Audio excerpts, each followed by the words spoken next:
Abdul Bari M کے 15 میں 1960 کو گورکھپور یوپی کے ایک گاؤں ببنولی میں اپنی آنکھیں کھولی۔ ہوش سنبھالا تو والد کو کھیتی باڑی کرتے دیکھا۔ دادا دوسری جنگ عظیم کے وقت ملٹری میں تھے۔ ریٹائر ہونے کے بعد ممبئی میں ملازمت اختیار کی۔ کچھ سال بعد ریٹائرمنٹ لے کر گاؤں آ گئے۔ اس وقت عبدالباری ایم کی عمر 10 سال کے لگ بھگ رہی ہوگی۔ انہوں نے دیکھا کہ اس کی عمر تو پڑھائی کی ہے، اسے اسکول جانا چاہیے، یہ اپنے والد کے ساتھ کھیتی کے کام میں لگا ہوا ہے۔ انہوں نے پہلے تو اپنے بیٹے کو بہت ڈانٹا اور آڑے ہاتھ لیا۔ اس کے بعد خود نے عبدالباری ایم کو اسکول لے گئے اور پرائمری میں داخلہ کرایا۔ چند سال کے بعد دادا اس دنیا میں نہیں رہے۔ عبدالباری ایم کے 4 بھائی اور 4 بہنیں تھیں۔ بھائی بہنوں میں عبدالباری ایم کے دوسرے نمبر پر تھے۔ دادا کے انتقال کے بعد گھر کی ذمہ داری عبدالباری ایم کے پر آ گئی۔ عبدالباری ایم کے نے الہ آباد بورڈ یوپی سے ہائی اسکول کا امتحان پاس کیا۔ اسکول کے زمانے سے بہت شریر تھے۔ شرارتوں میں جس طرح ان کی شرارتیں ٹھیک اسی طرح پڑھائی میں بھی ہوشیار تھے۔ عبدالباری ایم کے کی کسی بھی امتحان میں ناکام نہیں ہوئے۔ ان کی شرارتوں کی وجہ سے والد انہیں ممبئی لے آئے، لیکن کسی وجہ سے والد کو واپس گاؤں جانا پڑا۔ ایک طرف عبدالباری کی شرارتیں کم نہیں ہو رہی تھی، دوسری طرف والد کی روز ڈانٹ سن کر عبدالباری ایم کے ممبئی آ گئے۔ ممبئی آنے کے بعد عبدالباری ایم کے کبھی گھر واپس نہیں گئے۔ ادھر ادھر بھٹکے، جہاں بھی کام ملا کر لیے۔ کبھی ہوٹل میں کیشر کی نوکری تو کبھی کہیں چھوٹا موٹا کلرک کا کام کر لیا کرتے تھے۔ ہر کام کو بخوبی کرتے اور اپنی تعریف بھی خوب کراتے۔ کام کرنے میں کبھی شرم محسوس نہیں کی۔ عبدالباری ایم کے کو بچپن سے شعر و شاعری سے دلچسپی تھی، اس لیے ان کو بے شمار شعر آج بھی بہت یاد ہیں۔ چونکہ ان کی تعلیم ہندی سے ہونے کی وجہ سے ان کو رحیم، سورداس، کبیرداس، میرابائی، رسخان وغیرہ کے دوہے اور کویتائیں بہت سی آج بھی یاد ہیں۔ اس لیے اسکول میں ہونے والے پروگرام انتاکشری، جسے اردو میں بیت بازی کہتے ہیں، اس میں ہمیشہ حصہ لیتے اور کامیابی حاصل کرتے۔ عبدالباری ایم کے ایک اچھی ملازمت کی تلاش میں تھے، جسے حاصل کر کے اپنی رکی ہوئی تعلیم کو پورا کریں۔ اسی درمیان 1979 میں MES اسکول کا قیام عمل میں آیا۔ کسی کی سفارش پر اسکول میں کلرک کی ملازمت مل گئی، وہ بھی 300 روپیہ پر مہینے پر۔ عبدالباری ایم کے بہت خوش ہوئے۔ اللہ نے ان کی فریاد سن لی۔ اسکول کی ملازمت ملتے ہی ان کی زندگی میں تبدیلی آنا شروع ہو گئی۔ وہ پڑھنا چاہتے تھے، اپنی پڑھائی کو شروع کیا، ہندی سے BA پھر MA کیا۔ MES اسکول اردو میڈیم کا تھا، جس کے چلتے اسکول کا کام اردو ٹیچرز کے ذریعے رہتا تھا۔ عبدالباری ایم کے جب لوگوں کو اردو بولتے دیکھتے تو ان کو اردو سے لگاؤ ہو گیا۔ انہوں نے اردو لکھنا پڑھنا شروع کیا۔ اردو پڑھنے لکھنے میں اتنا عبور پکڑ حاصل ہوئی کہ انہوں نے اردو سے MA کیا۔ ساتھ ہی یونیورسٹی کے پروفیسر صاحب علی نے ان کے حوصلوں کو دیکھا تو دیکھتے رہ گئے۔ صاحب علی سر نے کہا، باری آپ MPhil کر سکتے ہو، کیوں نہیں کرتے؟ عبدالباری ایم کے نے کہا، سر آپ کی رہنمائی ملی تو انشاءاللہ MPhil کا بھی امتحان پاس کر سکتا ہوں۔ 1-2 ادیب کے پاس مجھے بھیجا گیا، مگر ان لوگوں سے ملنے کے بعد کچھ سمجھ نہیں آیا۔ صاحب علی سر نے مشورہ دیا کہ آپ کیوں پریشان ہوتے ہیں، ابراہیم اشق سے جا کر ملو، بات ہو جائے گی، بہت مخلص انسان ہے۔ ممبئی یونیورسٹی سے MPhil کا مقالہ ابراہیم اشق شخصیت اور فن پر لکھا اور ڈگری حاصل کی۔ یونیورسٹی کے علاوہ بہت سے ادبی حلقوں میں ان کی حوصلہ افزائی بھی ہوئی اور انہیں اعزاز سے بھی نوازا گیا۔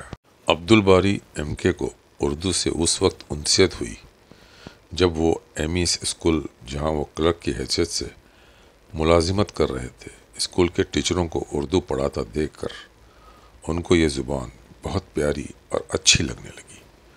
اردو زبان سے محبت ہی کی وجہ سے ان کو تعلیم کے ہر قدم پر کامیابی و کامرانی ملی۔ عبدالباری ایم کے کی سب سے اچھی خوبی یہ کہ جیب میں 2 روپے رہے نہ رہے، ان کے بیگ میں 2 کتابیں آج بھی ملے گی۔ ایم فل کی ڈگری ملنے کے بعد انہوں نے درس و تدریس کو اپنانے کے لیے انہوں نے لوگوں سے مشورہ کیا۔ کچھ باتیں سمجھ میں آئی۔ عبدالباری ایم کے نے دوران ملازمت بی ایڈ میں ایڈمیشن لیا اور ممبئی یونیورسٹی سے بی ایڈ کا امتحان بھی پاس کر لیا۔ انہوں نے جیسے ہی اعلیٰ تعلیم حاصل کی، انہیں فوراً ان کے اسکول میں عبدالباری ایم کے کو کلرک سے ٹیچر کے عہدے پر پروموشن سے نوازا گیا۔ ویسے تو عبدالباری ایم کے کی زندگی میں بہت سے نشیب و فراز آئے، مگر انہوں نے کبھی ہمت نہیں ہاری، ہر حالات سے ڈٹ کر مقابلہ کیا۔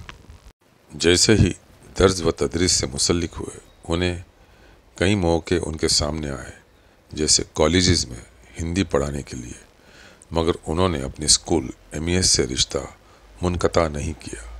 عبدالباری ایم کے کو اردو زبان و ادب سے اتنی انست ہو گئی تھی کہ انہوں نے اردو کے لیے سب کچھ قربان کر دیا۔ دوران درس و تدریس عبدالباری ایم کے کو Maharashtra state board of secondary and higher education Pune نے تعارف اردو 9 اسٹینڈرڈ کے لیے کمیٹی میں شامل کیا، جو عبدالباری ایم کے لیے بہت بڑا اعزاز تھا۔ اپنے ایم ای ایس اسکول کے بچوں کو مقابلہ آرائی بیت بازی کے لیے انہیں تیار کرتے، تقریری مقابلوں کے لیے بھی تیار کراتے۔ یہ سب ان کے پسندیدہ مشغلوں میں سے شامل تھا۔ بہت ہی خوش اسلوبی سے یہ کام انجام دیتے رہے۔ اردو میں بیت بازی کہتے ہیں۔ اسکول کے زمانے سے ہی عبدالباری ایم کے اس میں ہمیشہ پیش رہا کر حصہ لیتے رہے اور کامیابی حاصل کرتے رہے۔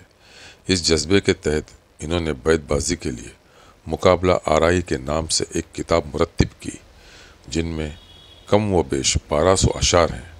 کوئی بھی حرف چھوڑا نہیں ہے۔ مشکل سے مشکل حرف سے شروع ہونے والے اشعار بھی ان کی کتاب مقابلہ آرائی میں شامل ہیں۔ اس میں جتنے اشعار ہیں سب معیاری اور مہذب ہیں، جو طالب علموں، استادوں اور شعر و شاعری کا شوق رکھنے والوں کے لیے مفید ہیں۔ لوگوں کے اصرار پر دوسرا ایڈیشن انشاءاللہ جلد ہی منظر عام پر آنے والا ہے۔ اسکول کے بچوں کو جب کامیابی ملتی، انہیں انعام و اکرام سے نوازا جاتا، تو انہیں بھی بہت خوشی ملتی۔ اس طرح کی سرگرمیوں کی بدولت انہیں ادبی محفلوں میں مدعو کیا جانے لگا۔ ادبی محفلوں میں اپنے مضمون اور تجزیہ و تبصرہ کے ذریعے شناخت قائم۔ اس کے بعد عبدالباری ایم کے نے ہندی کی کہانیوں کا اردو میں ترجمہ کرنا شروع کیا۔ ایک ترجمہ نگار اور مضمون نگار کی حیثیت سے ادبی حلقوں میں مشہور ہوئے۔ ان کی تحریر کردہ منضمن ملک اور بیرونی ممالک کے رسائل میں آج بھی شائع ہوتے رہتی ہیں۔ عبدالباری ایم کے کی 5 کتابیں منظر عام پر آ کر مقبول ہو چکی ہیں۔ پہلی اشتیاق سعید کی فنی جہاد، دوسری بہرو کبھی نہیں مرا، ہندی ناول کا اردو ترجمہ، تیسرا مقابلہ آرائی بیت بازی اردو شاعری، چوتھا باہی میں ڈگری ہندی کہانیوں کا اردو ترجمہ، پانچواں آتش دست ہندی کہانیوں کا اردو ترجمہ۔ عبدالباری ایم کے نے مختلف کالج اور یونیورسٹیوں میں اپنا مقالہ پیش کیا۔